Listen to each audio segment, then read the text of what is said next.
Boa noite, sejam bem-vindos. Aqui é o podcast É Livre com João Lobato, o primeiro podcast do Brasil sobre energia no Pará. Então, aqui você vai se ligar em energia, histórias que movem o Pará, a Amazônia e o Brasil. Então, se liga na nossa energia. E o primeiro podcast, que é esse primeiro episódio, nós vamos falar sobre a medida provisória 1300. Essa medida está movimentando todo o setor elétrico porque está fazendo uma transformação incrível, muito forte, que vai mudar muito a vida das pessoas que pagam energia elétrica e também no seu bolso. E para responder e para nos informar o que está acontecendo em Brasília e o que vai acontecer, eu convidei uma pessoa de peso, né? O deputado federal Joaquim Passarinho, que é membro titular da Comissão de Minas e Energias do Congresso Nacional. Né? Então, seja bem-vindo, deputado. É com o maior prazer e honra que estou recebendo. Você sabe que é a primeira podcast nosso, a gente está iniciando e eu fico feliz em começar com você. Boa noite, João. Obrigado pelo convite. É interessante ver um podcast que fala sobre energia, né? Pouca gente discute esse assunto, é um assunto técnico, né? Mas que é muito importante, que mexe na vida e principalmente no bolso de cada um. Então, é bom saber as mudanças que estão se tentando fazer. O setor elétrico é um setor muito sensível, né? Você tem muitas peculiaridades e qualquer mexida errada você pode quebrar o setor. E quebrando o setor, dificultando o setor, você acaba mexendo no bolso de cada um, de cada cidadão. Então, parabéns pela iniciativa, parabéns pelo programa. E vamos tentar responder algumas perguntas aí para o cidadão ficar mais inteirado, né, do que está acontecendo lá em Brasília. Isso. Deputado, você me permite, antes de começar a bater o nosso papo, a gente fazer um contextualizar o que é que a gente vai discutir, né? Que esse tema hoje é exatamente sobre a medida provisória 1300 e quem vai parar de pagar a energia, né? O tema foi esse porque é um tema importante, é um tema que a gente precisa discutir. Essa medida provisória, ela foi editada, ela foi lançada, ela foi publicada no dia 21 de maio de 2025, né? E ela vai ter que ser aprovada em 120 dias no Congresso Nacional e começou pela Comissão de Minas e Energia, não é isso, deputado? E essa comissão ela vai ter a responsabilidade, né, de buscar interesses mútuos que hoje a gente já sabe que tem muita gente pedindo emenda, pedindo troca, pedindo mudança. E por quê? Porque ela vai realmente a maior transformação do setor elétrico nos últimos tempos. Essa medida provisória ela está mudando muita coisa. Ela vai, por exemplo, isentar clientes de baixa renda de pagar a conta de luz. Ela vai ampliar o mercado livre para aqueles consumidores que são de baixa tensão. Então isso aí vai possibilitar, porque hoje todo mundo fica preso ao mercado cativo da distribuidora local. Ela vai criar alguns encargos que poderão, no futuro, prejudicar e aumentar a conta de energia, né? E ela vai acabar um subsídio da energia com fonte renovável, né? Então, Fonte solar e fonte eólica, solar, principalmente. biomassa. Então, isso aí, pessoal, ele realmente é uma mudança histórica, é uma mudança muito grande, e a gente acha que é importante, então, a gente discutir a fundo para que a gente possa conhecer o que está acontecendo, o que vai acontecer e o que pode acontecer, porque a gente sabe que até 21 de setembro isso vai estar sendo analisado pelo Congresso Nacional e a gente vai saber o que é que vai acontecer. Então, deputado, para a gente começar, vamos saber aí da sua trajetória, porque muita gente sabe, mas é bom você falar da sua trajetória política, que já tem longos e longos anos. Eu não posso falar muito porque eu vou denunciar a tua idade, mas já tem muito tempo. Eu me lembro quando você foi presidente da Câmara, eu fui lá com você algumas vezes. E, como te disse, eu sei que a tua trajetória política é muito brilhante e eu fico muito feliz em estar recebendo mais uma vez aqui. Eu estou expressando a minha felicidade de estar com você aqui. Obrigado, João. Vamos lá, a gente iniciou na política em 88. Aquela época, vamos lembrar lá, foi aquela eleição do Chefan, foi uma eleição bem falada na cidade. O Chefan teve uma vitória estrondosa na cidade. Então, lá em 88, comecei como vereador. Fiz 4 mandatos de vereador, terminando como presidente da Câmara. E de lá fui para deputado estadual, fui 2 vezes deputado estadual. No meio do caminho também, através do governador Simão Jatene, fui convidado 2 vezes para ser secretário de obras do Estado. Então fui secretário de obras no meu primeiro mandato, depois em 2010, 2011, até a eleição de 2014. Então em 2014 eu já saí da secretaria e fui convidado para ser candidato a deputado federal. Era um novo patamar para mim. Graças a Deus deu certo. Estou no meu 3º mandato lá em Brasília como deputado federal e representando o nosso estado. E desde que eu cheguei em Brasília, vamos falando aí de 11 anos, eu sempre fiz questão de participar da Comissão de Minas e Energia. É uma comissão que tem tudo a ver conosco, com o nosso estado, né? Tanto certeza. Minas como energia, quanto minério como energia. Nós não podemos deixar de estar discutindo, debatendo. Fora isso, é uma comissão que ela consegue ficar um pouco ao largo da discussão política partidária. Era uma comissão bem técnica, né? E pouca gente, e eu também entendia muito pouco de energia, eu conheci um pouco mais de mineração, porque eu sou técnico em mineração, mas a comissão ela acaba sendo quase 80% energia. Não só como Ministério também, o Ministério de Minas e Energia. Eu disse até que tem que inverter, tem que ser de energia em Minas. Porque o próprio Ministério, a sua estrutura do Ministério, ela é muito mais ligada ao setor energético do que o setor mineral. Porque o setor energético ele é mais dinâmico, ele está no dia a dia, ele está na tua conta toda hora. O setor mineral, apesar de estar todo dia, quer dizer, se eu estou tomando essa água mineral, se eu estou falando no microfone aqui, tem minério, se não, nosso escuta tem minério, nosso telefone tem minério, mas é pouco perceptível. A energia não, né? A gente sente no bolso, sente quando todo falta mês, energia. Todo mês chega na tua conta a energia. Então, eu acabei me dedicando mais a essa comissão. Vou dizer, uma comissão técnica muito importante para nós e a gente tem trabalhado isso. A medida provisória, ela veio mexendo muito no setor, como você falou. Principalmente, eu acho que a grande novidade é você abrir o mercado. Sair desse mercado cativo, eu não tenho nada contra ninguém, mas eu sou obrigado a comprar energia hoje aqui da Equatorial, ponto. Isso a gente vai chegar agora nas perguntas. Antes eu quero saber o seguinte de ti. Fora da trajetória política, que eu já vi que é bem longa, né? Vamos fazer um bate-bola aí para saber o Joaquim Passarinho fora da política, né? Casado? Casado, muito bem casado, graças a Deus. 2 filhas maravilhosas. Lindas, né? Filhas lindas, eu conheço. Uma lindas. Advogada, doutora em Direito Constitucional, e a outra médica. Religião? Católico, apostólico, romano, praticante. Legal. Tu tens um hobby? Era assim, eu sempre gostei muito de esporte, né? Meu pai, na época, ele era funcionário da Caixa Econômica Federal, a gente tinha ali o Caixa Pará, não sei se você lembra. Lógico que eu me lembro. Então, Caixa Pará, tinha grandes festas lá, e nós tínhamos nosso futebol. Todo sábado e domingo nós estávamos lá com meu pai, era dono do time, e a gente trabalhava muito esse plano do futebol. Logicamente, depois fazendo futebol pelada, futebol aqui dessas quadras que apareceram naquela época aqui em Belém, mas a idade vai chegando também, a gente vai tendo problemas. Né? Eu jogava na Assembleia, também nos campeonatos da Assembleia Paraense, só que quando eu não sabia disso. Sempre joguei, eu fui campeão 2 vezes na Assembleia. Nossa! Só que quando qual é a posição? Eu jogava de lateral, de cabeça de área, inicialmente, depois na lateral. E o que aconteceu, quando eu fui para Brasília, os jogos são terça, quarta e quinta, prioritariamente, na Assembleia. E esses dias eu tenho que estar em Brasília. Então, eu acabei me afastando do futebol. E comecei, para não parar, a jogar tênis. É um esporte lindo, né? O meu filho faz isso. Quando eu morei ali no Cristalville, tinha aulas de tênis, eu aprendi a jogar tênis lá. E é um esporte que é mais fácil jogar, porque você chega na quadra, tem um rebatedor, precisa tem alguém, só de uma pessoa. Às vezes até o boleiro vai e participa, né? É o melhor, né? É o melhor, porque não tem aquele negócio de ter que ganhar, é apenas uma troca de bola e a gente poder fazer o exercício. Então, em Brasília, quando eu consigo ainda fazer alguma coisa de esporte em si, eu faço tênis. Fora isso, caminhada, Brasília é engraçado, é uma cidade muito boa. As pessoas têm ideia de Brasília, do Congresso Nacional, negócio do poder.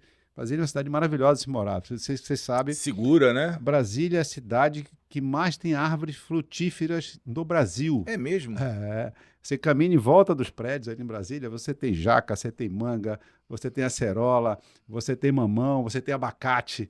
Então, assim, você caminhando por Brasília é muito bom, você tem uma estrutura muito boa para andar de bicicleta, várias A minha academias. cunhada mora lá, ela diz que a qualidade de vida é Não, muito boa. perfeita e a renda per capita lá também é É. altíssima, Então, né? o que eu fiz? Eu sempre detestei muito a academia, esse é o reverso.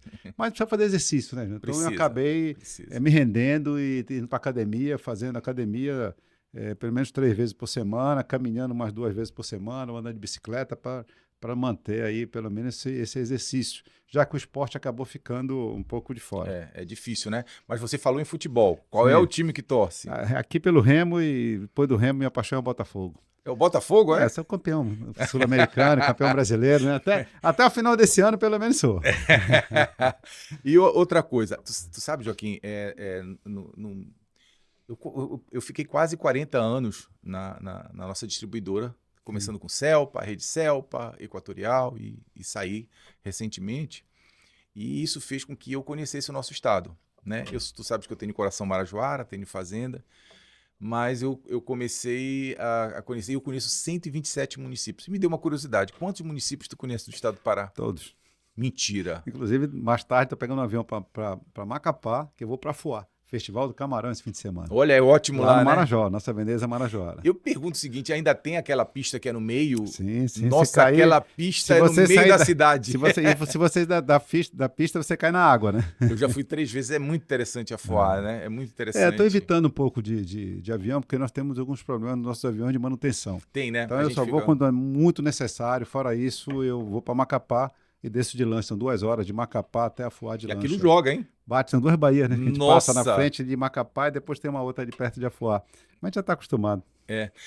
Eu te pergunto o seguinte, então eu também gosto de viajar. Para mim, viagem é uma coisa que me fortifica, fortalece a família.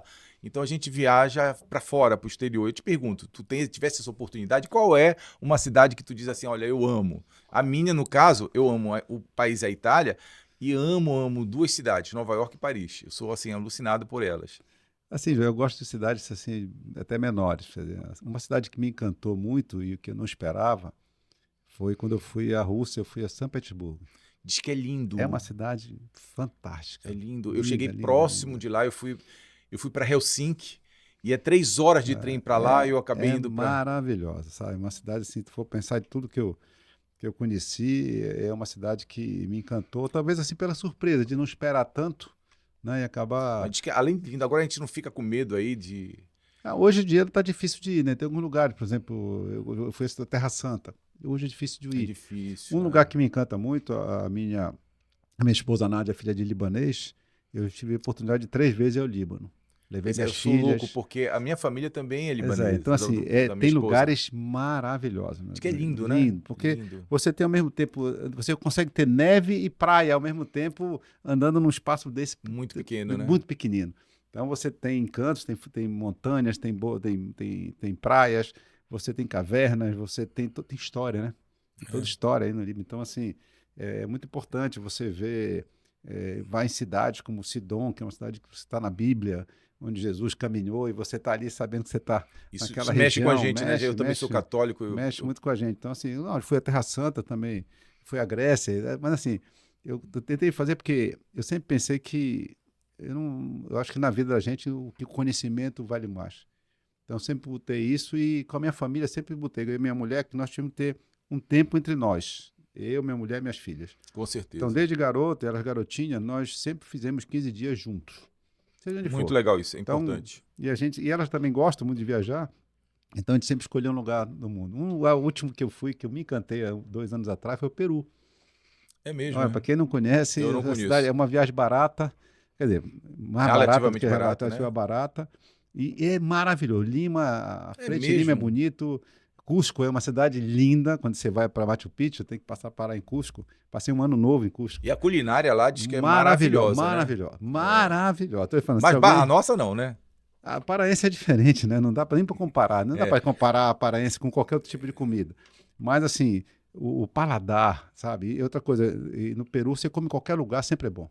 Hein? Muito bom. Então, assim, é uma viagem que eu recomendo aqui próximo, América do Sul. Para quem estiver pensando aí, pode ir lá, porque é maravilhoso. E no Brasil? Vamos excluir nosso querido Pará, lógico, né? eu já vi que tu tens uma paixão por Brasília. Eu era apaixonado pelo Rio, eu acho que todo paraense da nossa idade, mais ou menos, era apaixonado pelo Rio. O Rio agora está violento, então eu frequento mais São Paulo, e eu tenho até familiares lá, então eu gosto muito de São Paulo hoje, em termos de cultura, em termos de conhecimento, eu gosto. Mas a cidade maravilhosa, para mim, é a cidade mais linda do mundo. Não existe, né? Eu acho que o Rio é a segunda cidade de todos nós brasileiros, né? Somente paraense, né? Nós somos daquela época que, quando você podia sair, você ia para o Rio. Dificilmente você ia para São Paulo, mas todo paraense, quando tinha as férias, conseguia passar no Rio, porque era um sonho de todos nós. Logicamente, ficou muito violenta, como São Paulo também. Eu prefiro as cidades menores, sabe? Eu prefiro sair para cidades menores. Qual é? Olha, a última vez que eu fui em Maceió, achei uma cidade muito bonitinha, muito arrumadinha. Não é violenta ela? Não, Maceió não. Assim, se for falar em São eu Paulo... Eu conheço. Por exemplo, tu vai em São Paulo, tu vai para Campo de Jordão. São lindas, né? Tu vai a Campo de Jordão. É lindo. É lindo, pois é. Então, assim, as cidades menores acabam me encantando um pouco mais. Então, eu tenho viajado muito, fui a Cuiabá ultimamente, porque eu tinha ido lá no Mato Grosso. Então, é uma cidade... No Brasil, são poucas cidades que eu não conheço. Cuiabá é uma. É uma cidade boa, legal. Tem o Agro é muito forte, né? Mas, assim, eu prefiro... Talvez a gente incomoda com o Brasil. Sabe o que me incomoda muito em Belém quando eu venho? Os sinais de trânsito. Tá aí uma coisa que eu desacostumei. Porque em Brasília você quase não tem sinal. É tudo muito longe, mas flui. Aqui não. Aqui você anda 4 sinais, 5 sinais, todos fechados. O trânsito fica um absurdo, né? Estamos cada vez pior. Muito ruim, meu Deus. Isso com a cidade grande, quase todas são assim. Então eu prefiro ir para cidades menores hoje. Entendi. Bem, por último, uma última pergunta desse bate-bola, só para a gente conhecer um pouquinho mais o Joaquim e ir para o assunto mesmo, tema. Eu pergunto, como é que tu concilia, eu vi que tu és muito família, eu também sou, né? A vida política que exige muito, muito, eu vejo que tu tens que terça, quinta, não sei se a Nádia mora aqui, se mora lá. Então, como é que tu concilia isso, né? Filhas, mulher, esposa, família, como é que tu concilia isso aí? Não é fácil, João, até porque as pessoas às vezes pensam que a gente só trabalha aqueles dias que estão em Brasília. Terça, quarta e quinta. Eu digo que talvez a parte mais fácil do meu trabalho como deputado seja terça, quarta e quinta. Né? Que eu tenho toda uma assessoria. O pessoal critica muito, né? Diz, só trabalha 3 dias. Como se não trabalha nada. Então, assim, eu estou pegando um avião hoje, vou para Macapá, pego uma lancha, 2 horas, vou para Afuá, passo o fim de semana lá, mas tu vai para uma festa. Mas é política. Lógico, é trabalho. Que eu faço contato, é conhecer, fazer contato, é ajudar. Ver dificuldades. Conhecer com as pessoas. Chego lá, passo o dia reunindo política, conversando com todo mundo, o pessoal da região. Tem que dormir lá, volto para Macapá. Isso é trabalho. Isso não é lazer. Né? Minhas filhas a minha mulher está me acompanhando agora, porque é julho, mas minhas filhas estão morando em Brasília. Então, assim, você se afasta da família. Tá? Isso dói, né? Dói muito, sabe? Você perde muitos momentos. Então, você tem diversos eventos que você tem que rodar. E você conhece o Pará, com quase todos os municípios. Eu vou para o sul do Pará, onde eu tenho uma base muito forte hoje. Eu desço em Marabá e saio em Palmas de carro. Olha lá. Porque eu não tenho avião nem helicóptero. Sim. Isso é muito caro. Tá? Como eu não roubei na minha vida, graças a Deus, eu não tenho dinheiro para isso. Então, eu desço de carro. E desço de Marabá, vou às vezes até São Félix do Xingu, volto, saio, vou chegando lá a Conceição do Araguaia, lá Santana do Araguaia, passo uma balsa, pego 3 horas do Pará até Palmas de carro para pegar um avião para Brasília. Então eu chego a andar 2.000 quilômetros no fim de semana. E se tu olhares lá, as estradas eu não sei como elas estão, mas elas estavam ruins. Quando a última vez que eu fui, estavam muito ruins. Só para ter ideia, então assim, quem é que topa? Isso é lazer? Andar 2.000 quilômetros nas nossas estradas, no sul do Pará, não, é trabalho. Fazer 3 cidades por dia, praticamente, sentar, conversar com as pessoas, atender as pessoas, porque hoje a política ela é feita muito com esse contato físico. Tá? Esse contato físico é muito importante. É impressionante como as pessoas cobram de você a sua presença na cidade, no município, você olhar as coisas. Até porque você vê a estrada como está, você vê os acidentes. Fui agora a São Geraldo do Araguaia, você tem uma ponte que liga São Geraldo a Xambioá pronta, quase 2 quilômetros de pronta, sem as 2 cabeceiras. Eu conheço São Geraldo. Sem as 2 cabeceiras, só falta fazer as 2 cabeceiras, e o governo não faz as 2 cabeceiras, talvez porque a ponte... Mas tem alguma expectativa, alguma coisa? Nenhuma, não tem nem não tem uma probabilidade, porque o governo está dizendo que falta indenizar algumas casas. Pô, peraí, você faz uma ponte de 2 quilômetros e você está se amarrando na cabeceira. Pô, isso precisa, né? Isso é não sei se porque a ponte que fez foi o Bolsonaro, e agora o governo não quer inaugurar a ponte porque foi feita pelo Bolsonaro. Essas idiotices políticas que tem que ficar de lado. Mas assim, como é que eu indo lá, se eu não for lá? Como é que eu faço? Então eu fiz a semana retrasada, eu fiz lá São Geraldo, Palestina, Brejo Grande do Araguaia, São João do Araguaia, São Domingo do Araguaia. Tá? Desci, eu peguei um avião, primeiro fui para Paraupebas. De Paraupebas, Marabá. Depois Marabá. já não dá mais 1h30, dá mais, porque, É mesmo? porque o trânsito está muito grande ali. Meu E a Deus. estrada também não está boa, então você está levando mais de 2 horas. Então, eu fui em Marabá e fui fazendo todo esse circuito. Então, é importante a gente fazer. Na próxima primeira semana de agosto, por exemplo, eu tenho Xinguara, nós temos que fazer Xinguara, eu tenho que fazer, eu vou descer até final Redenção, até aquela região. Que é o outro lado que é distante pra Quando você caramba. chegar dia 7 de setembro, eu tenho Cavalgada, exposição com pecuária e novo repartimento. Então, assim, O novo o que você falou, a repartimento. gente acaba realmente um pouco abandonando a família. E como é que Tá? tu concilia? É Não um jeito, tem. tentando fazer, tentando correr, chegar. Por exemplo, nós estamos, as minhas 2 filhas estão morando em Brasília. A Nádia acabou indo para lá também. Ah, é? Então, assim, o que eu faço? Eu venho para o Pará, nem sempre para Belém, porque o Pará é muito grande. Eu venho para o Pará na quinta-feira, faço normalmente quinta, sexta, sábado. Tento chegar sábado à noite ou domingo de manhã em Brasília para passar o domingo com as minhas filhas, com a minha esposa, para a gente ir para a missa, para estar junto, para nos almoçar junto, para poder estar sempre com elas lá. Tá? Aí tento tirar um fim de semana, pelo menos por mês, para não viajar, para tentar ficar próximo um pouco da família. Nem sempre dá, porque as datas acabam nos puxando. Bem, eu acho que agora deu para conhecer o Joaquim, né? Muito enriquecedor isso que a gente bateu um papo e agora vamos para onde é o assunto, o tema do nosso podcast de hoje, né? E aí, Joaquim, eu vou começar logo esquentando, Bora. jogando tudo, né? Quem vai deixar de pagar a energia e quem vai pagar? Porque não existe almoço grátis, né? Então, quem é que vai ser isento de pagar a energia e quem é que vai pagar esses milhões de brasileiros que vão ficar sem pagar a energia? Bom, vamos lá. Primeiro, nós estamos falando da medida provisória, né, que ela começou a valer, mas tem que ter prazo para ser votado.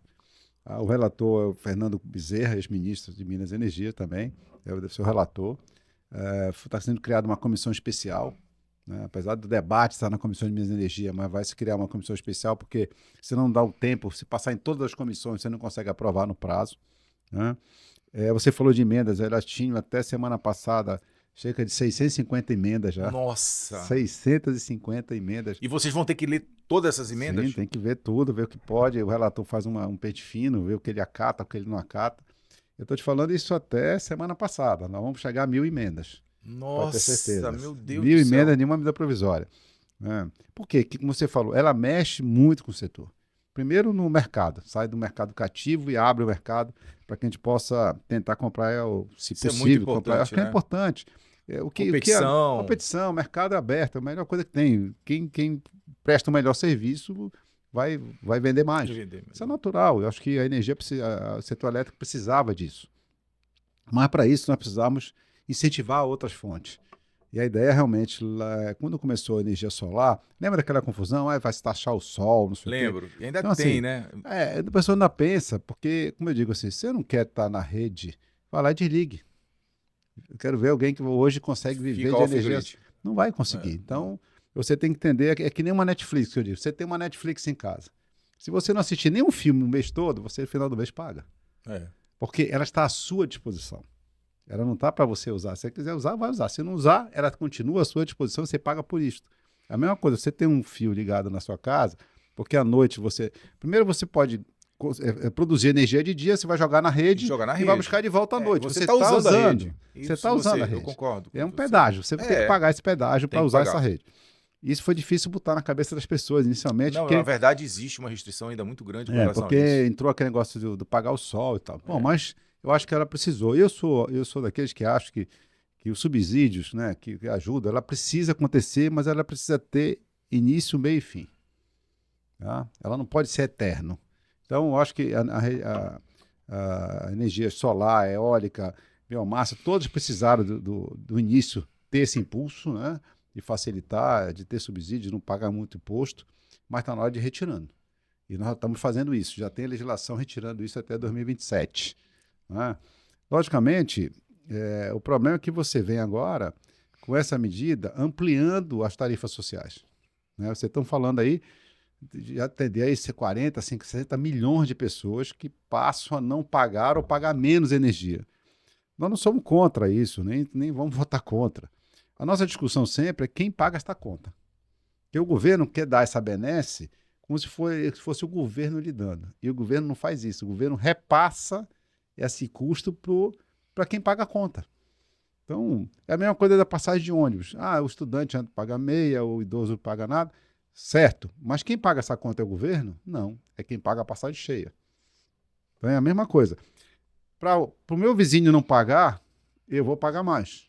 Porque o que o governo faz? Joga na CDE, que é outra confusão. Ninguém sabe. A CDE está mexendo também. Estão mexendo na CDE também. Então, aí já vem a medida provisória 304. Né? Parece que é 304. Que vem tabelando ou dando limite na CDE. Só que aí é outro problema. Para eles o que é CDE, Joaquim. É uma conta de desenvolvimento econômico, energético. É uma conta que justamente o governo não sabia onde colocar esse Isso já tem desde 2002, se não me engano. Só que ela tem um crescimento vegetativo. Fora isso, tudo que o governo ou os parlamentares inventam para dar gratuidade, aí você tem lá a irrigação do setor do agro, tem benefício, a eológica, todo mundo tem benefício. Universalização, é ela que custeia. Joga tudo na tal da CDE. Social de aí energia. Assim, mas se CDE tem um caixa específico? Não. Essa CDE é uma conta débito que é rateada entre os pagadores de consumidores. Cativos. Lógico. Os cativos. Cativos. Né? Então, esse que eu estou te falando. Eu estou jogando cada vez mais na conta do vizinho. Eu não tenho nada contra, volto a dizer, as pessoas que ganham pouco não pagarem energia, mas isso deveria ser, e da minha opinião, deve ser um programa social do governo e ser pago pelo Orçamento Geral da União e não pelo consumidor, porque no consumidor bate de volta no pobre. O consumidor, se eu tenho lá naquela região as pessoas vão pagar ou não vão pagar energia, vão pagar menos, o comerciante da esquina vai pagar mais, né? A fábrica vai pagar mais, o transporte vai ser mais caro. E isso vai acabar na mesa, na conta do próprio rapaz, a pessoa que parou de pagar. Então, essa CDE, para vocês terem uma ideia, a previsão de agora, desse ano, é que ela fecha em 40 bilhões. Ela já teve 35 bilhões, eu li. 35 vai bater 40. E a medida provisória 304, ela está limitando em 40. Ano, né? 40 bilhões no ano. Então, o que a medida 04 está fazendo? Ela está dizendo o seguinte, o máximo que vai chegar é esse ano 25. Então, vai fechar em 40 bi alguma coisa. Esse vai ser o limite da CDE. Bom, e aí, quando passar disso, como é que vai ser feito? Vai se tirar os subsídios de quem tem. Começar a tirar. Então, você vai mexer na agricultura, você vai mexer na energia solar, você vai mexer na energia eólica, você vai mexer na biomassa. Então, a ideia do governo é limitar a CDE, né, porque ela está estourando. Tá estourando. Porque ela tem não só... Tem a universalização, que é a luz para todos, está tudo lá na CDE, que é dividido por todo. Eu acho que até o pessoal do Sul e do Sudeste reclama muito, porque na verdade, existe uma disparidade, né, Joaquim, da tarifa do Norte e Nordeste, por causa da densidade demográfica, pelas dificuldades de infraestrutura. Para as pessoas entenderem, assim, porque uma das coisas que é muito difícil para nós explicar, como a gente exporta energia e paga a energia mais cara do Brasil. Isso é muito difícil. Né? Então, assim, só para as pessoas entenderem, assim, já que a gente está falando esclarecer para as pessoas, vamos dividir a nossa conta em 3 pedaços. Né? Geração, distribuição e imposto. Encargos, né? Nós temos o maior imposto de energia do Brasil. Nós pagamos mais imposto na energia do que São Paulo. Né? Então, começa esse texto. Que não depende do governo federal. É ICMS... Né? São impostos. Tem federal, estadual e municipal, que é a iluminação pública ainda. Mas então assim, você tem essa carga, não vou discutir essa parte de imposto. Vamos falar na geração e distribuição. Elas eram soltas, né? E você tem a transmissão, né? E você começou a fazer, a gente chama de equalização da geração. Isso. É importante, o Marajó, nosso Marajó, por exemplo, até pouco tempo não tinha linha de transmissão. Então você via de geradora. Roraima, até hoje, depende de termoelétricas. A Amazonas é praticamente... Então, se você não fizesse essa equalização, que é isso? Todo brasileiro paga o mesmo quilowatt, ou seja, você para você não pesar só quem está com a térmica, isso é feito uma média para todos os brasileiros. Até aí, a gente acha justo, né? Que o brasileiro pague na geração a mesma coisa, porque nós teríamos pedaços da Amazônia que estariam isolados. Né?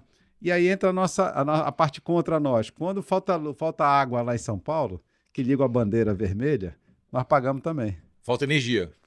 Falta energia porque falta água. E aí, água na hidrelétrica. Na hidrelétrica lá em São Paulo. Nós estamos jogando água fora aqui.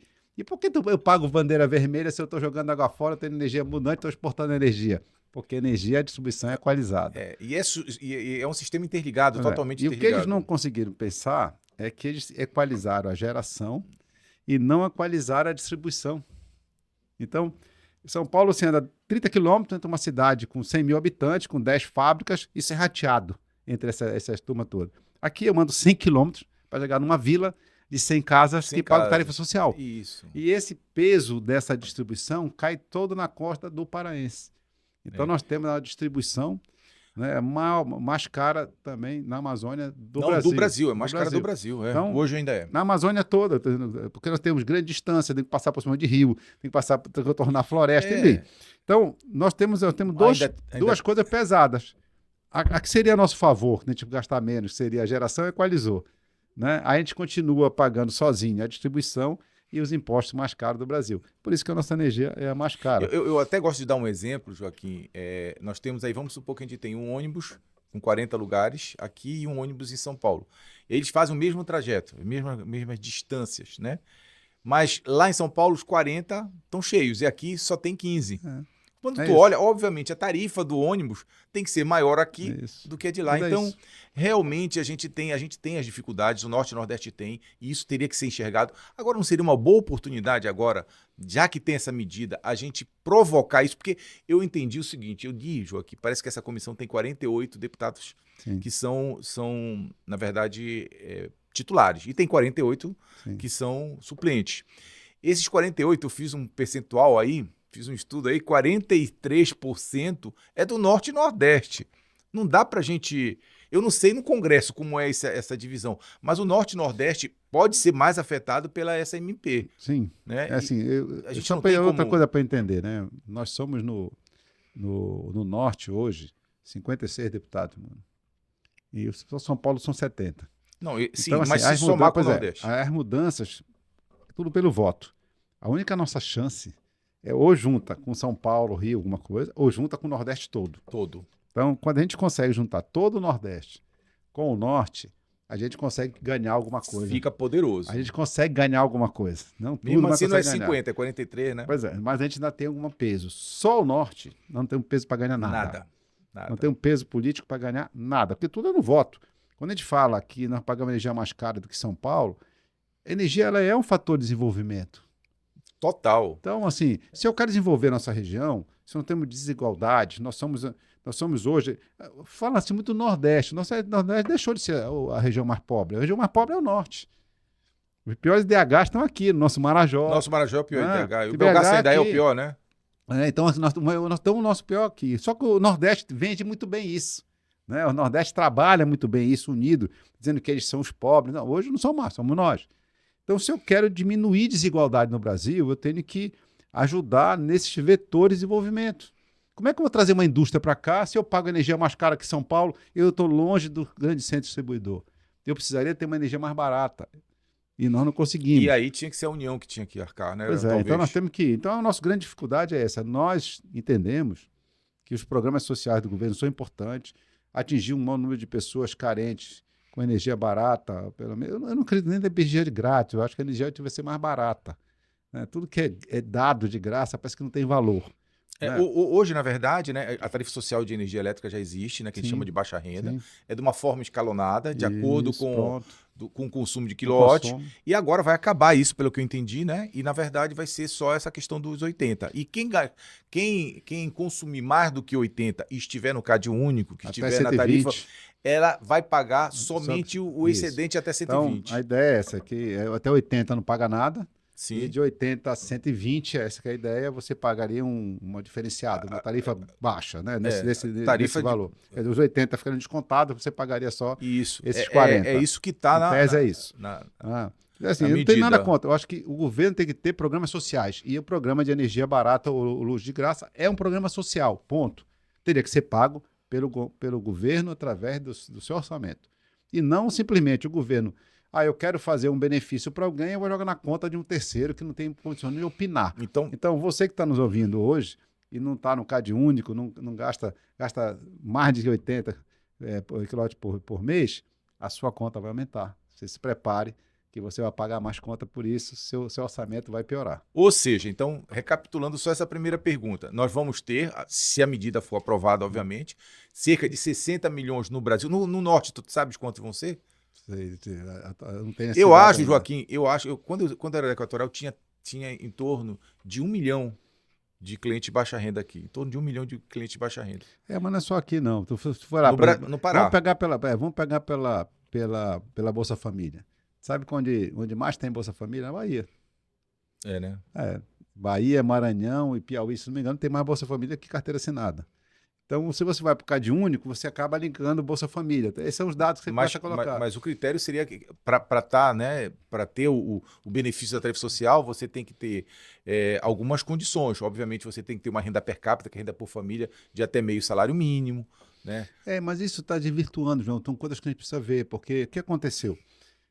Bolsa Família, por exemplo, o que as pessoas estão acontecendo? As pessoas não estão fazendo mais a sua ligação familiar. Então, assim, a pessoa está se juntando e não está casando. Porque o marido ganha, a mulher também. Se juntar, pode perder, pode ganhar só uma vez. Nossa, isso está acontecendo. Isso considera, se não for casado... Não, tu não consegue saber. Como é que tu vai saber? Se não casou oficialmente, como é que você vai saber? Então, quando você casa, você vê a renda familiar. Quando eu não casei, em tese, para o governo, tem duas pessoas isoladas. São duas famílias ainda. Então, tem gente que o marido ganha, a mulher ganha também. Então, são coisas que nós precisamos rever. Volto a dizer, não somos contra nenhum tipo de benefícios. Apenas você está vendo o INSS aí o que está acontecendo. Quer dizer, eu acho que o benefício tem que ser para quem precisa, né? Não para quem é esperto. Tá?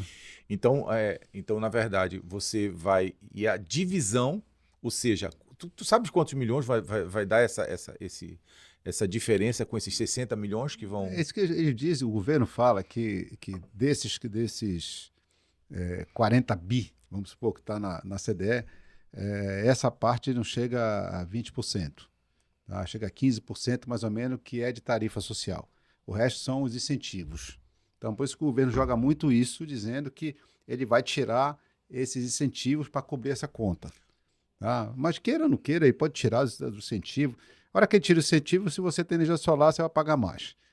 Você tem energia então ele está dizendo mais. Que não vai ser dividido pelas pessoas, é isso? Vai ser dividido porque ele joga tudo na CDE. Pois é, e como é que ele vai bancar a CDE? Que ela não vai poder parar de passar dos 40, tirar os incentivos de energias e de entidade ou de ações que são feitas subsidiadas. Então a ideia é ele acabar com os subsídios. Que eu não vejo nada contra acabar. Eu acho que são coisas diferentes. O governo está amarrando duas coisas que não deviam fazer. Eu acho que nós precisamos acabar de jogar tudo nessa CDE, como se a CDE fosse um poço sem fundo. E não é. Quando falar em CDE com você, saia correndo, porque ela vai meter a mão no seu bolso.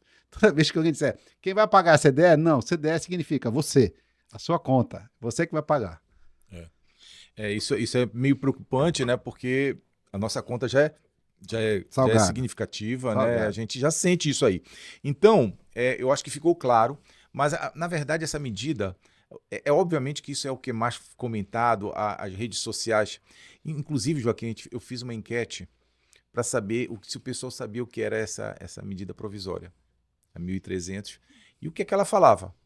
Aí eu peguei uma doméstica, peguei um empresário, peguei algumas pessoas e tirei uma média. Às vezes, até empresário não sabe o que é e o que CDE, vai mexer. Pouca gente sabe o que é CDE. Não sabe. Quando eu cheguei na comissão, não sabia o que era CDE. Eu era deputado federal eleito e não sabia o que era CDE. E ela é muito importante a gente conhecer e saber isso aí. Então, resultado, é importante realmente a gente saber, então já fica claro que realmente em torno de 60 milhões, se for aprovado, vão ser beneficiados. Hoje existe já uma tarifa social de energia que é de uma forma escalonada, agora vai ser diferente, né? Ou seja, vai ampliar isso aí e, ao mesmo tempo, aqueles que não estão na tarifa social, ou seja, eu acredito que em torno de 170 milhões de pessoas vão ficar... Pois é, vamos lá. Tira 170, tira aí 60, o restante vai dividir essa diferença que vai acrescer em função dessa medida, não é isso? Então assim, vamos lá. Vamos falar para a parte política. A minha preocupação é essa, que a gente comece a tentar fazer medidas populistas, né, eleitoreiras, né, nós temos uma eleição ano que vem. Você começa, eu vi ontem o ministro de de Minas Energia, já falando do gás grátis, que vai sair dessa medida provisória.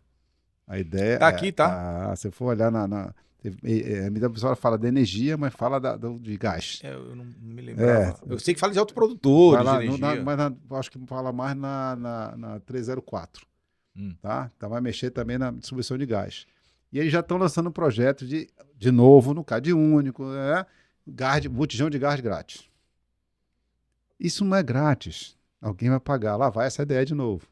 Isso vai para a CDE? Alguém paga. Não tem como. Então, assim, a minha preocupação é, você vai, energia de graça, aí a popularidade do presidente não foi, aí dá gás de graça, bora ficar medindo a popularidade. Né? E você fica, no final, 60, 70, 80 milhões, quer dizer, quase metade da população. Não vai pagar as coisas? Para a outra metade pagar? Então, assim, a nossa preocupação, volto a dizer, mas o Joaquim é contra benefícios sociais. Nunca. Eu sou contra, claro isso, eu sou contra as fontes, a forma como foi feita e quem está pagando essa conta. Eu acho assim, o governo tem que ter no orçamento votado pelo Congresso, dizer, olha, os meus programas sociais são esses. E nós vamos ver quanto nós podemos dar em programas sociais. A gente já pagava isso já há algum tempo, né? Só que agora ampliou. No orçamento geral da União está ali o programa social. O que não é justo é eu ficar ampliando benefícios e fazendo com que quem paga a conta de luz é que paga esse benefício que o governo criou para ele. Então, assim, ninguém vai dizer, agradece o teu vizinho, agradece o comerciante lá da esquina que ele está ajudando a pagar a tua conta. Não, todo mundo agradece o presidente, agradece o governo. E o governo não paga nada. O governo transfere para você. Então, quando vem esse benefício, cuidado. Isso, o benefício vem desde do Fernando Henrique, Vem lá, quando foi Luz para Todos, que começou, a tarifa social começou ali. Né? Isso só está ampliando cada vez mais. E como é que você consegue organizar? Porque esse CAD único não diminui, só aumenta. Só aumenta. Então, nós temos cada vez mais aumentando e esses benefícios que precisam ser feitos desde que o governo tenha controle. Tá? O governo não pode não ter controle. Quer dizer, esse CAD único, Bolsa Família, só entra gente, não sai ninguém, parece. Porque as pessoas começam a achar fórmulas, né, de ficar dentro desse programa. Então, quando eu fui secretário de obras na última vez, o Bolsa Família chegava a 190, se não me engano. Eu cheguei aqui em Igarapé-Açu. E na obra que a gente estava fazendo, tinha uns 6 funcionários, precisava de uns 20. E eu fui questionar com o dono da empresa, ele me disse, me traga 20 para eu assinar carteira agora, porque a secretaria me exige carteira assinada. Eu tenho 20 pessoas para trabalhar na obra agora eles têm o Bolsa Família ou Seguro-Defeso. Se eles trabalharem em carteira assinada, eles perdem os benefícios, então eles não querem. E eu chamei um e disse, rapaz, tu está ganhando 180, o cara disse para mim, 180 por mês, o cara vai te pagar aqui quase 10 vezes isso, que era 1.600, mas o cara pagaria lá para o cara fazer. Ou seja, se tu trabalhar 6 meses aqui, significa 5 anos, em 6 meses tu vai ganhar 5 anos de Bolsa Família. E aí ele falou para mim, se quando acabar esses 6 meses, o que é que eu faço da minha vida? Porra. Então ele prefere não ganhar 1.600. Mas ter a segurança. E saber que ele tem um Bolsa pro resto da vida. Não deveria ser assim. O governo deveria dar quando você está precisando e incentivar a sair disso. Embora isso aí não tem na MP aí 1.300, né? Diretamente. Diretamente não, mas quando você puxa CAD único, você acaba botando nessa turma. Então, vou dizer, eu acho que o governo precisa ter, sim, programas sociais, com certeza, e na Luz, principalmente. Mas são programas sociais que tem que atender quem precisa naquele momento. E incentivar aquela pessoa a poder trabalhar, gerar sua renda, gerar seu emprego e sair disso e deixar que outros possam se beneficiar. Né? E você ter um valor praticamente igual. O problema é que nós estamos aumentando a CDE em 5, 6 milhões, 7 milhões ano. 7 bi ano. Quer dizer, 7 bi ano. Quer dizer, o que é que está acontecendo? Por mais que eu não dê benefício para mais ninguém, eu já tenho um crescimento vegetativo disso. 35 bilhões. Tá? Mas aí, continuo dizendo, a CDE, ela favorece também o Norte e Nordeste porque ela faz onde tem a maior quantidade de pessoas. A tarifa seria muito maior do que seria agora. Sim, entendeu? Então, o que eu digo, eu acho que programas sociais são importantes, são merecedores, as pessoas precisam naquele momento, mas o que eu sinto falta é que você tenha um programa também vamos seguir, de desmamar isso. Quando você está um remédio, você não tem que desmamar o remédio. É a mesma coisa, é um remédio para a pessoa poder sair daquele momento crítico, mas você precisa incentivar as pessoas a gerar emprego, gerar renda, e elas poderem fazer a partir daí desmamar isso, e dá para que outras pessoas possam vir usufruir se estiverem precisando. Então, precisa fazer isso. O problema é, na energia, nós temos tarefa social sim, mas não é o governo que paga a conta. Quem paga a conta é você. Mas olha, Joaquim, realmente a imprensa e a mídia social falou muito disso, né? Mas eu acho que tem outros pontos importantes e relevantes dessa medida provisória. E aí eu queria que tu falasse as outras que tu acha um ponto importante, né? Porque a gente fica batendo só nessa, que é importante, como mesmo tu estás dizendo. Talvez a forma como está sendo, talvez tenha que ser repensada. Não sei se nessa medida vai ser dentro desses 650 emendas, tem alguma coisa para reformular. De repente tem até uma expectativa de melhorar isso aí. Mas quais são os outros pontos relevantes aí dessa medida? Que a gente falou, acho que primeiro liberar o mercado. Né? Mercado livre de energia. Mercado livre de energia. Eu acho que para mim é o principal. Eu acho mais importante até do que essa parte social é você liberar o mercado. Você liberar para que você não fique cativo a ninguém. Nada contra Equatorial, não estou falando especificamente de ninguém. Eu acho que a liberdade, nós estamos num mundo hoje moderno, que você liga um celular, sabe o que está acontecendo no mundo, e você pode dizer, olha, eu quero comprar energia daqui, dali ou dali. É um supermercado, cada um vai oferecer melhor serviço e melhor preço para você. Melhor concorrência. Preço, concorrência. Então, esse também seja mais importante na medida provisória do que o próprio esse alcance. Porque barateia, digamos assim, a indústria. Tu sabe que energia, como tu disseste, é desenvolvimento, é diversão, é saúde, tudo está voltado com energia. Sem energia você não precisa, né? Precisa de energia para tudo. Então, quando você realmente consegue ter um preço mais barato da energia, teoricamente, os produtos, tudo vai começar a diminuir, que afeta também a população mais carente. Não é isso? Então, assim, esse é o ponto, na minha opinião, mais importante. Isso dá, às vezes, 30% de economia, 35%. Então, já imaginaste? Você poder fazer essa sua escolha, né? O que é que eu quero fazer, como eu vou fazer, eu acho que é o mais importante do setor, dessa medida toda do setor. A parte de limitar a CDE também é muito importante. Essa me preocupa. Tá? Agora, o problema é que o governo não está achando uma maneira de ele também se fugir do pagamento da conta. Tudo que está se fazendo nessas duas MPs, o governo não quer gastar nada. O governo quer sempre empurrar para o consumidor.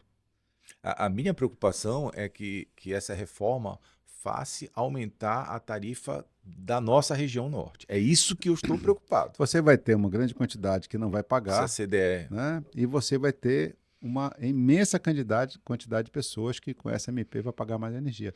Pode ter certeza, independente do que está acontecendo, do que vai acontecer dessas quase 1.000 emendas que eu acho que vão ter lá, pode ter certeza você, aprovada a medida provisória, você vai pagar mais conta de luz. Nossa. E aí eu te pergunto, Joaquim, fora isso, tem outro. Eu fico preocupado com encargos. Vão gerar, só pelo que eu vi, aí vão 3 encargos, exatamente por causa de você liberar o Mercado Livre, né? Então, vai ter 3 encargos que vão surgir, vai ser específico até para essas pessoas que vão migrar para o Mercado Livre. Na verdade, o Mercado Livre vai acontecer para o comércio e a indústria de baixa tensão no dia 1º de agosto do ano que vem, de 2026, e para todas as residências e o restante para 1º de dezembro de 2027. Porra, isso aqui está na medida provisória, quer dizer, tem muita coisa, estamos aí quase 1.000 emendas. Tá? Dificilmente uma medida provisória ela sai do jeito que entrou. Né? Difícil. Então, assim, a minha preocupação maior é esse. É um setor muito... e é engraçado, João, as pessoas no setor, eu tenho dito muito para todos, não se entendem. É uma briga constante entre todas as fontes de energia ali. Então, você está sempre uma briga entre distribuidoras, comercializadoras, com o pessoal da energia solar, com o pessoal da eólica, com o pessoal da biomassa. Eu já disse para eles, peraí, rapaz, sentem na mesa.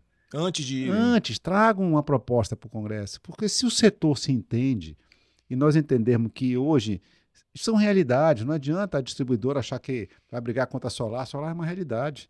Né? Com uma eólica é uma realidade, com biomassa para nós é realidade. Então, são realidades existentes. Por que vocês são técnicos, são do setor, não sentam na mesa e tragam uma melhor proposta para essa MP, para nós votarmos, em que todo o setor se entende? Mas não, fica cada um querendo tirar mais proveito. Né? A distribuidora quer tirar mais, quer tirar a solar de dentro da sua rede, a solar quer entrar, não quer pagar nada, a eólica também, e fica numa briga idiota, na minha opinião, em que você acaba jogando isso para a parte política, né? E fica numa medida de força quem consegue mais votos no Congresso. Eu acho que isso não deveria, vou dizer, eu comecei dizendo que a Comissão de Minas e Energia ela é técnica, e a gente precisaria ter, nessa condição, pessoas técnicas, né, que trouxessem dentro da Assembleia Provisória uma visão melhor para todos, e que todos se enquadrassem naquela medida, em que todos possam saber como podem conviver. Né? Vou dizer, não existe hoje opção de você tirar nenhum tipo dessa forma de energia, né, de geração de energia.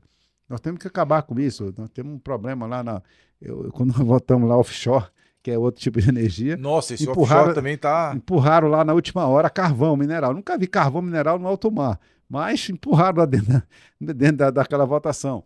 Então, são problemas que nós temos que tirar. Tirar carvão, tirar essas que são mais poluidoras e trabalhar mais com as renováveis.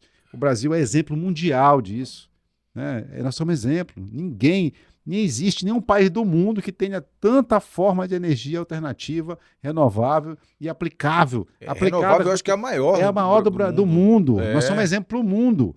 Agora, nós precisamos saber que nós precisamos conviver e ter inteligência de fazer isso chegar barateando a luz na mesa, na conta do povo brasileiro. Então, aí tu diz o seguinte, pelo que eu pesquei do que tu falaste, né?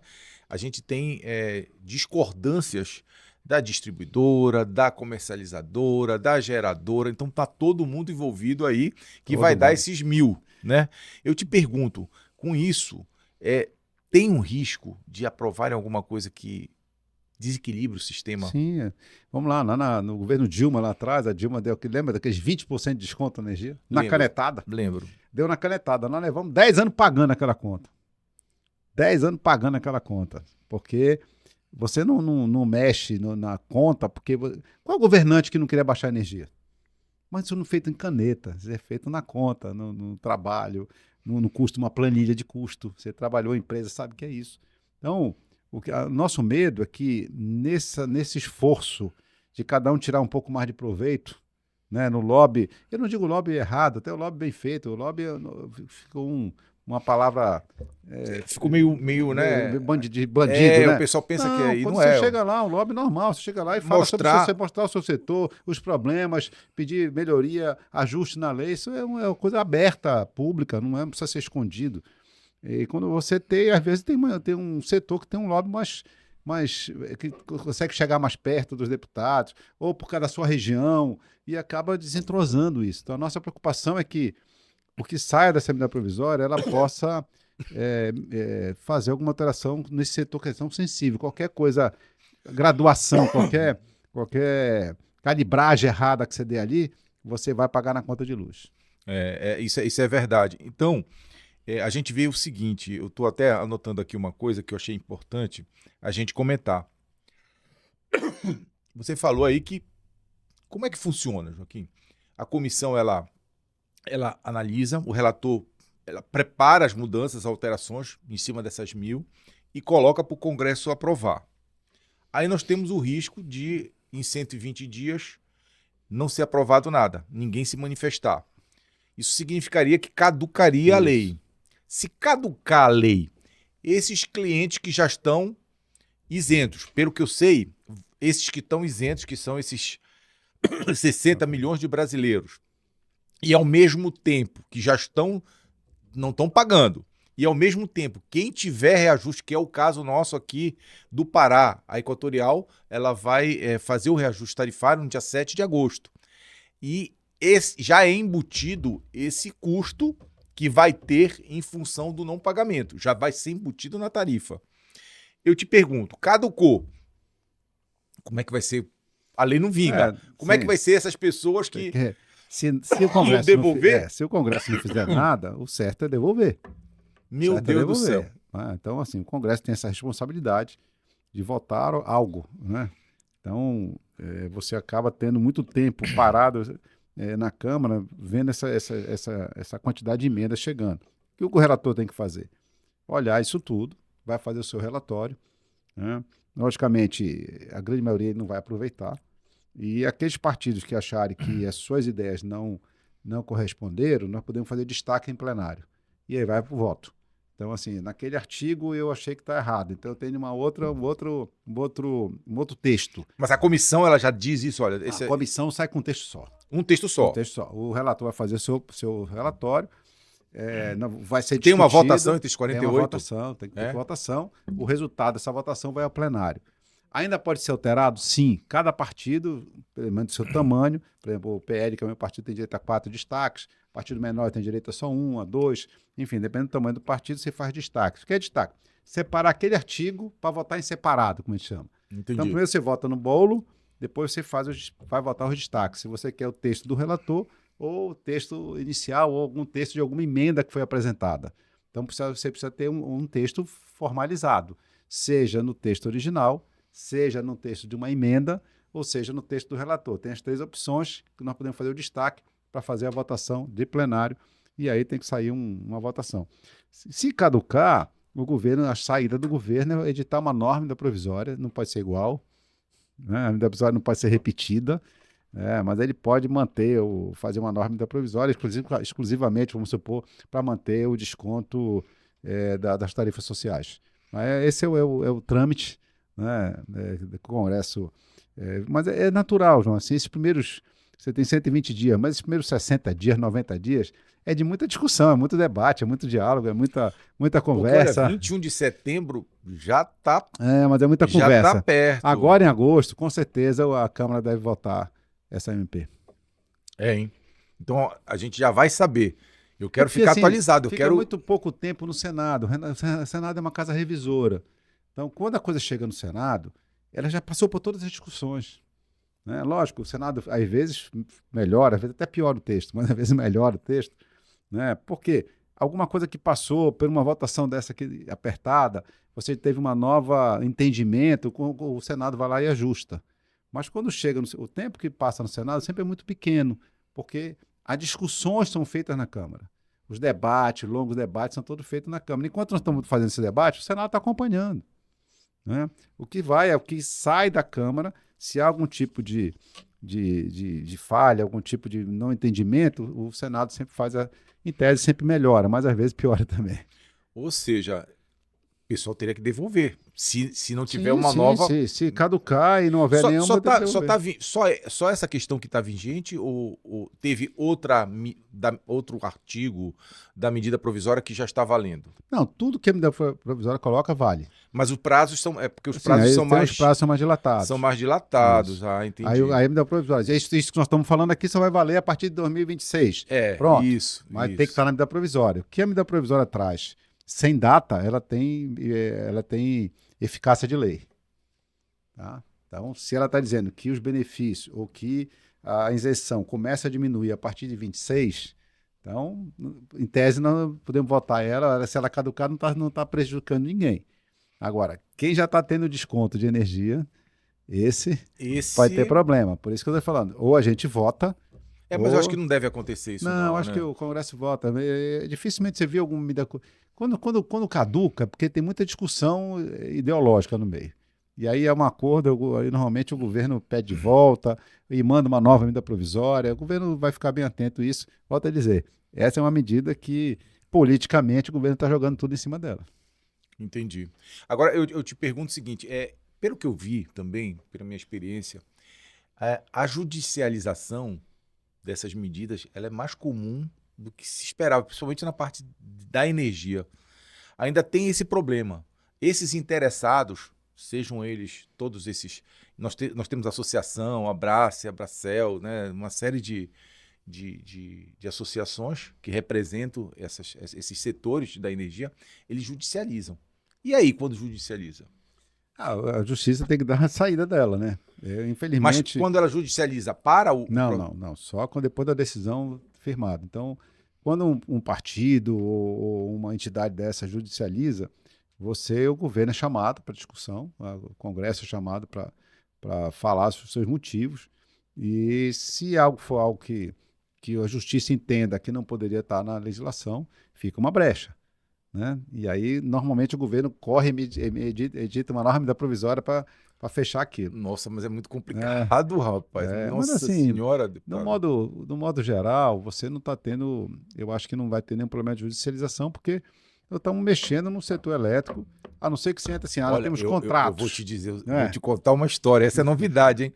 Eu batendo papo aí pelos bastidores, Joaquim, já tem uma associação que disse: olha, já estou pronto É. aqui para Não, judicializar. Olha lá a judicializar é situação. uma coisa, ganhar é outra, Não, isso né? sim, Ganhar é tá, outra. entendi. Mas depois que eu volto a dizer para você, João, eu acho que nós estamos perdendo um grande momento do setor se entender. Isso seria histórico. Sabe? Setor não consegue. Eu já briguei muito, sou amigo de todos lá, não tenho preferência aqui nem para cá, mas com todos eu digo a mesma coisa e digo inclusive na sessão da comissão. Já falei isso umas 2 ou 3 vezes. Nós vamos perder um grande momento nessas 2 medidas provisórias, do setor sentar na mesa, ver Sentava. o que é melhor para o país, cada um na sua, né? Cada um no seu quadrado, delimitando o quadrado de cada um, e o próprio setor dizer, ó, isto aqui é bom para o setor elétrico brasileiro. E a gente poder votar isso.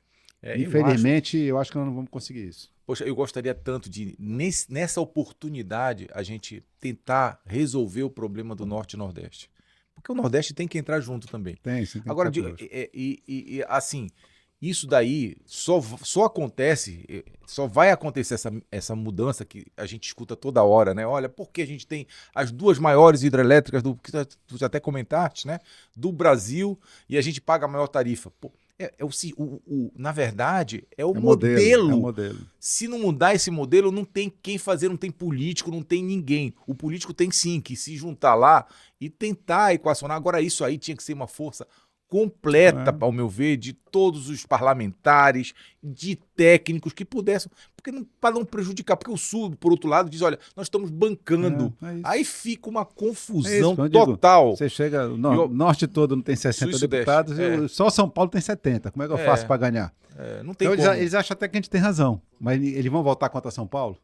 Para São Paulo pagar mais energia? Não vão, né? Não, e perder indústrias que com certeza viriam de lá De lá para para cá? cá, não vão. Não vão. Então eles podem até achar que a nossa tese é justa, né? Mas eleitoralmente eles não vão votar. Então isso quer dizer, tem que ser um grande entendimento nacional. Poxa, seria muito bom. Botando o governo dentro, o ministério dentro, que a gente possa discutir.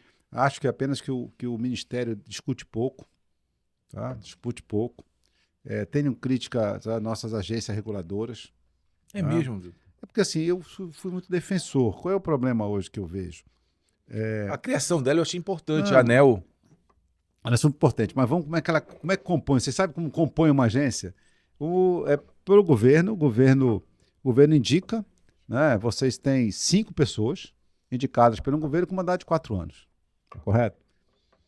E aí, vamos lá. Quando você muda como mudou o governo, a pessoa que Fica está 2 na anos. agência, pois é, a pessoa que está lá, daqui vai sair agora, que foi indicada pelo governo Bolsonaro, pouquíssima chance tem de continuar na agência. Concorda? Certo, Vão com ser outros, certeza. né? Esse cara, essa pessoa, esse indivíduo, vai lidando no setor. 5 pessoas estão decidindo basicamente o que acontece com o setor elétrico brasileiro. Estou dizendo isso como é na ANP, como é na Visa, é tudo igual. Então, a minha opinião, isso fica muito mais... São só 5 pessoas que fica sob o ombro deles toda a pressão do setor. Tá? Então é difícil. Quando antigamente era só o Congresso, são 513 deputados, 81 senadores. É muito mais diluído isso. Né? 3 pessoas, num contingente de 5, 3 mandam. Botar num voto alguma coisa lá, 3 pessoas praticamente podem decidir um momento de eleger no país, por exemplo. Né? Nós temos poder de derrubar? Temos, mas demora. E até aí o estrago está feito. Eu consegui lá atrás derrubar uma tabela das bandeiras, porque quando eu fui fazer a conta, não batia a conta para mim. E eu comecei a questionar a ANEEL. E a ANEEL, depois de toda a explicação, foi um técnico lá me dizer, olha, nós fizemos uma conta e a bandeira amarela aumentou X, a bandeira toda X. Eu disse, peraí, mas no meu cálculo dá menos. Aumentou em 0,5%. Mas no meu cálculo dava 0,36 ou 37. Aí disseram, mas aí nós arredondamos para facilitar a conta. Não, por isso Espera aí, pô. A conta não é feita hoje na mão, né? É feita no computador. Então não precisa arredondar para facilitar nada. Então por que você não arredondou para 0,30? Para menor, né? Para menor. Para maior, e nós provamos lá na comissão e eles mudaram a tabela. Isso eles mudaram a tabela. Mostrar que a gente tem que estar sempre atento. Mas aí pouca gente sabe disso. Estou dizendo. Então, nós acabamos forçando um conselho de 5 mudar. Mas não é fácil fazer isso. Mas olha, o próprio Banco Central é assim, 2 anos, né? Fica, depois muda. 4 anos de mandato. 4 anos de mandato, dois do meio para o outro. É porque mostra um pouquinho, porque eu acho que a ideia seria isentar politicamente, porque é um órgão completamente técnico, né, Joaquim? Realmente deveria não ter a política em relação a isso. O cara que vai sair de lá já sabe que vai sair, porque mudou o governo. Sim. Para onde ele vai quando sair de lá? Ele é do setor, né? Para estar lá, ele é do setor. Normalmente, não estou falando da ANEEL, vamos falar das agências como um todo. Normalmente o cara sai para ser conselheiro de uma distribuidora, vai para ser conselheiro da Vale, do Rio Doce, sai para ser escritório trabalhando, não sei o que. Então, sabe? Então, assim, no mínimo tinha que ter uma quarentena ali. Tá? Por exemplo, quem trabalha na ANEEL, vamos lá na ANEEL, quem trabalha na ANEEL, acabou seu mandato, por 2 anos você não pode trabalhar para nenhuma empresa de energia, ponto. Nem distribuidora, nem... Mas aí como é que ele vai viver? Então não vai para a ANEEL. Porque é conflito de interesse. Você imagina se eu estou no final do meu mandato, votando uma coisa importante para a distribuidora, eu já estou convidado para ser diretor da distribuidora ou conselheiro da distribuidora. Eu vou votar contra? Não. É um caso a se então pensar, não vá, né? Então não vá. Entendeu? Então não vá. Eu não vá. A minha realmente opinião. não pensei nisso. Eu vou As amadurecer agências, isso aí. não estou falando da ANEEL, mas estão falando sim. de energia, mas são todas. São todas. Tá? Né? Eu não posso achar que alguém da Agência Nacional de Mineração, quando sai da agência, vai ser conselheiro da Vale do Rio Doce, por exemplo, que é a maior mineradora. Sabe? Que o cara que sai da ANP vai para a Petrobras. Entendi. Porque ele está votando coisas que essas empresas têm... Futuramente vão ter interesse. Tem interesse agora e futuramente ele vai ser diretor lá. Isso. Então, você teria que ter uma quarentena. No mínimo, não se de não 2 se anos, colocou. 2 anos. Não sei, um ano, mas tem que ter, eu já estou chutando. Mas tem que ter uma quarentena. É necessário que a gente possa ter pelo menos, se vamos manter as agências, nós precisamos ter quarentena, porque eu não estou acusando ninguém. Sim, eu entendo. Especificamente ninguém. Mas problema. Isso é problema. Bem, Joaquim, a gente comentou aí, né, e até nos bastidores eu falei, nós temos aí países que são semelhantes ao Brasil, né, pelo menos na parte de energética, e tem outros que obviamente são aqueles de primeiro mundo, né, como os Estados Unidos, Espanha, Canadá, a Europa como um todo. A gente tem, digamos assim, especificações que podemos aproveitar nessa MP deles, ações que eles fizerem, ou vocês não procuraram saber o que acontece em outros países? Uns semelhantes, até porque a gente não pode copiar tudo do primeiro mundo, mas, de repente, alguma coisa do primeiro mundo que a gente pudesse aplicar agora, porque eu acho que é uma chance, como tu estás falando, é uma chance. Só que eu acho 120 dias... O que eu acho, João, que o nosso modelo é melhor que o deles hoje. É mesmo? Geração Vamos lá, a Europa está voltando a mexer com carvão, mineral. A Europa está voltando a mexer com carvão mineral, com usinas nucleares, tudo. E nós estamos trabalhando. O nosso problema é que, por exemplo, uma das fontes melhores de energia é dos rios. Sim. Tá? E você consegue fazer outra hidrelétrica? É muito difícil. Eu fiquei triste, eu fui em Belo Monte com ela Belo Monte funcionando. dá uma tristeza. Eu fui ela funcionando total, com as 18 turbinas funcionando. E eu fui ela com uma turbina ligada. É uma tristeza. E só girando para dizer que tem que passar água ali. Sem produzir nada. Durante 3 meses, aquela fortuna que foi gasta ali. Durante 3 meses não produz 1 kW de energia para distribuir. 3 meses parado. Porque não poderia, pelas terras, licença ambiental, e não dava aquela confusão toda. Então, sabe quantas vezes, com esse modelo que nós temos, que não pode explorar nem o petróleo ali na costa do Amapá, nós vamos conseguir fazer hidrelétrica nesse país? Nunca mais.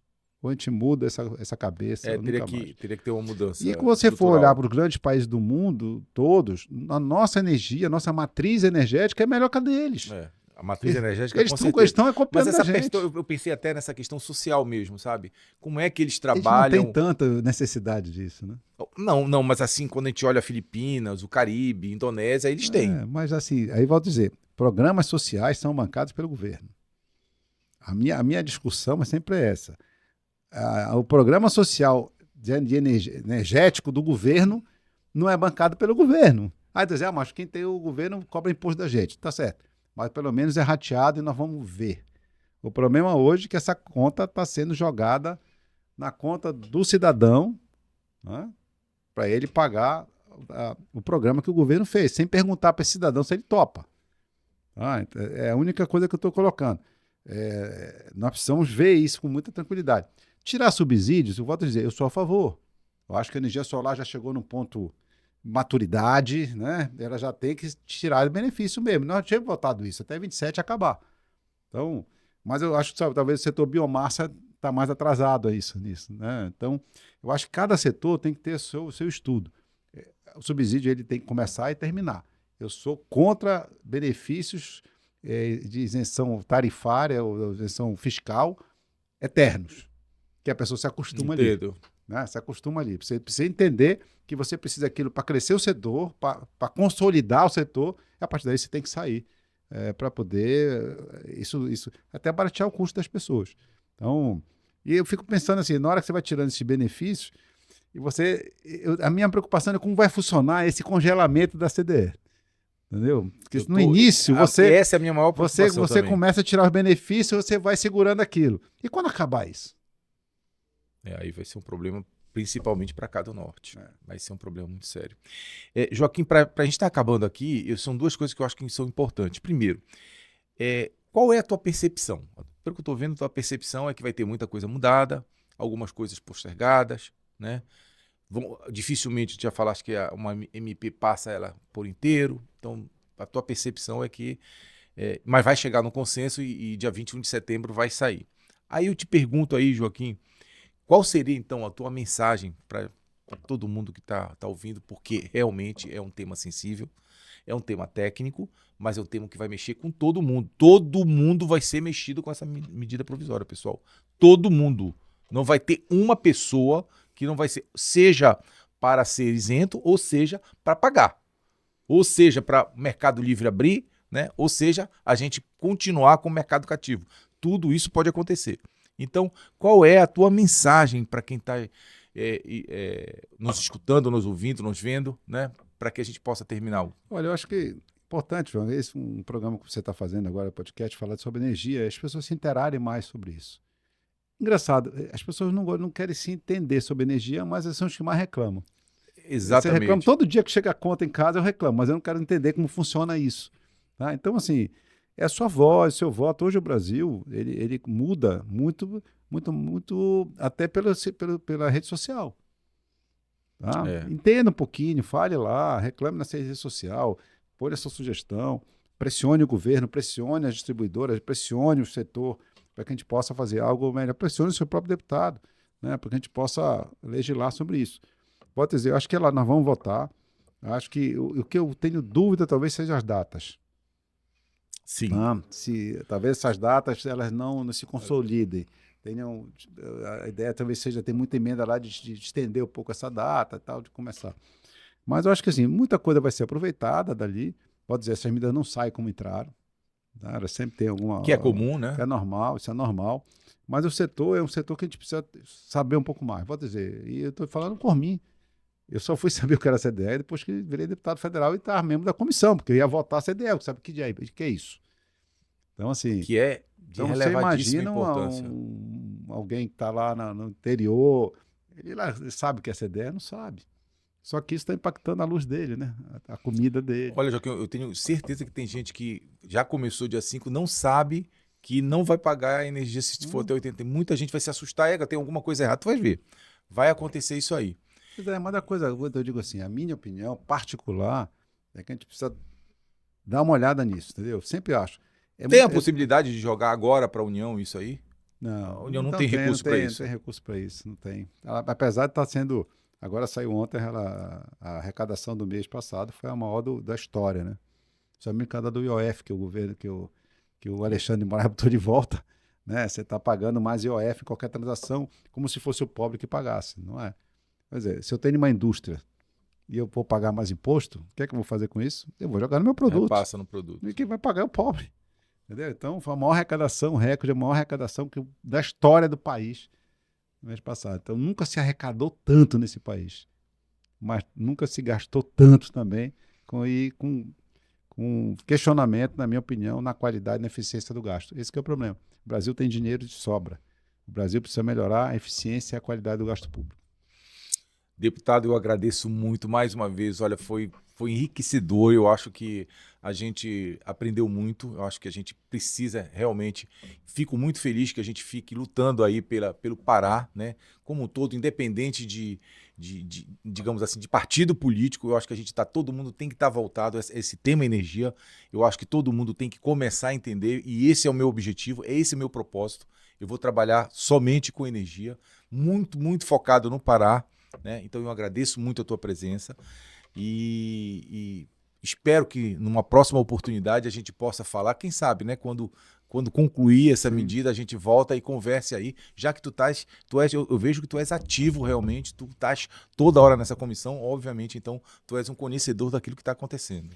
Obrigado, João. Acho que é importante falar isso, pode dizer, conhecer o que a gente está fazendo, conhecer essa parte. Pode dizer, todo mundo precisa de energia. E a energia mais cara é aquela que a gente não tem. Né? Eu sei que tudo é caro, mas não ter energia você vai sentir. Então, eu acho que nós estamos caminhando bem.